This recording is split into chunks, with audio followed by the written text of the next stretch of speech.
Hey, everybody, and welcome back to Trying to with Leah.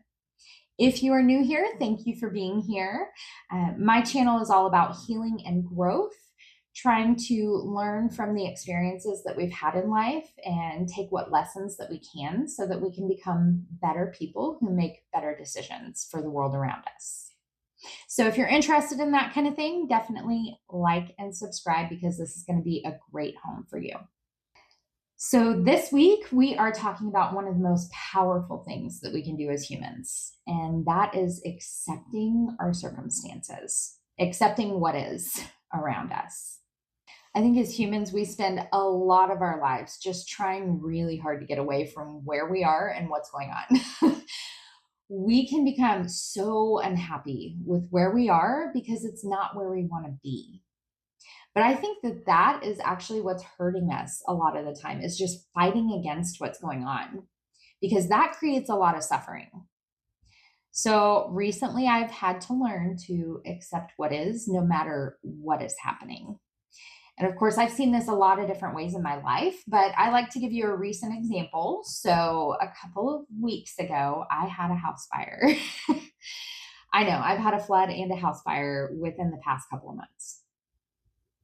But here's the story. So I was on my treadmill and I heard both of the smoke alarms going off at once. So, of course, I got off and I went into the kitchen and saw smoke coming at me. When I got in there, our dehydrator was fully in flames on top of the stove. So, immediately I started screaming bloody murder for my husband, and he never came. So I stood there for a moment, actually kind of frozen in panic mode before I realized that this was all going to be on me. I was the one who had to step up. And I think crazy enough, as women, especially married women, we get used to the man stepping up and stepping in these kind of situations. So when we're faced with that role and we have to be the hero, sometimes we can freeze for a minute. And that's kind of what happened to me. But of course, once I realized this is all on me, I kicked it into gear. I turned off those burners, spun around, and filled up a bunch of cups with water and just poured water until the fire was completely out. And as soon as that was done, I focused on getting our cats away from the smoke, secured so I could air out the rest of the house. And then I ran out to the driveway just as those fire trucks pulled up. So as soon as I had kind of explained what happened in the overwhelm of that adrenaline, I immediately started shaking and crying just from that huge rush of emotions. And of course, I have dealt with these kind of things in my career multiple times, especially working as a manager in a nursing home. Anytime there's a fire or anything like that, you kick it into gear. You're in charge. You're delegating. You are prioritizing safety. And I got really good at that. But of course, I have not been in that role in 8 years. So doing that again kind of felt foreign in a way. And it was difficult. So, long story short, I was able to get a hold of my husband and he rushed back to the house and kind of explained what happened. But he had seen some ants behind the dehydrator. So he moved it over to the stove to spray and didn't realize that he actually bumped the burners when he put it on the stove. So he had turned the burners on underneath it and there we were. So, of course, it was a complete accident. But as soon as he got back, I pretty much collapsed into his arms. And I find that just so crazy that within seconds, we can go from being fully fine, fully in control, to being in this full blown panic driven survival mode, just within seconds. And what I've come to realize is maybe it can actually work the other way around too, if we let it.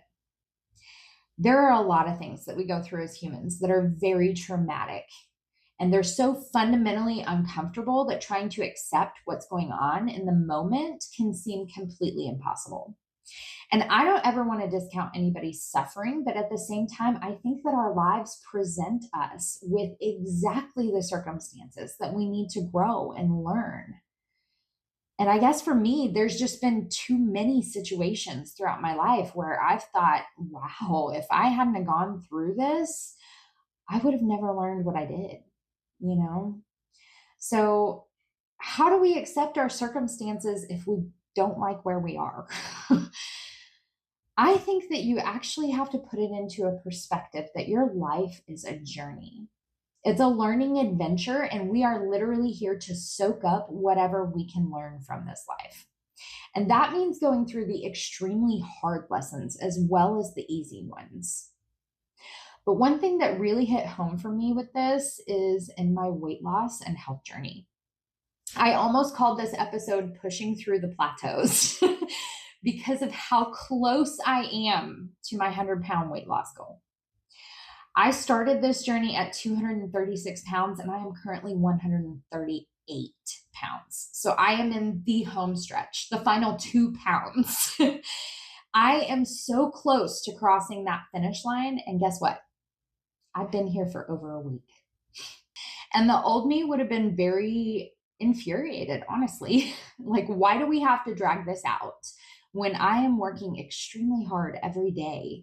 I'm walking 4 or 5 miles a day and I'm eating cleaner and living such a healthier lifestyle. So why can't I just cross the threshold as quickly as I want to? And then I remember that I have been living this lifestyle for over 2 years now. And if you've ever implemented a consistent workout routine, you probably know that muscle weighs more than fat. And I've been building muscle for 2 years. So it's a give and take. It's a journey, and you're not actually ever going to really reach your goals, quote unquote, because by the time you get close enough to that goalpost, it's going to move. You're going to move it because you want to reach a different goal. You want to try something a little harder, that kind of thing. But honestly, as satisfying as that 100-pound goal is going to be, I'm honestly not concerned with the weight loss anymore because this is not a diet and exercise routine for me. It is literally my lifestyle. I have learned that taking care of my body in the ways that it needs me to is one of the most important things that I can do. And part of that is regulating my nervous system.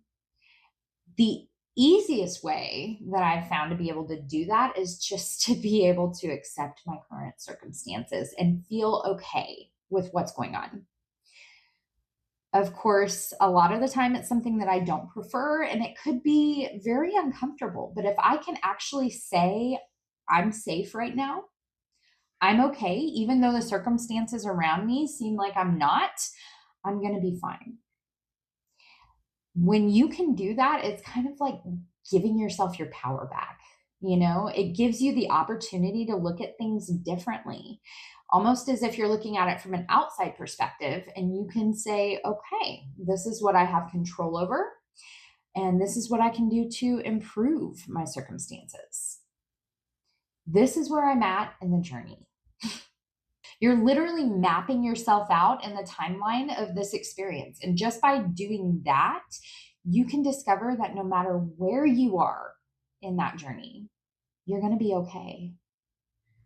You can accept what is because it's part of your story. And then you realize you actually have the ability to help rewrite that story. You can make it your own, and you get to decide where you go from here and what kind of perspective you get to have. And that power is huge. So for this week, I really want to encourage you guys to look at your current circumstances and try to accept what's going on. Try to feel safe and at home in yourself, knowing that the journey of life that you are on is teaching you exactly what you need to learn. I love the saying, look for the lesson, and I say it all the time.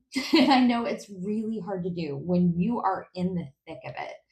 But I think if you can practice that, the easier it gets. So keep trying, because I promise you, life does get better when you try. I'll see you guys next week. Thank you for being here. I appreciate you.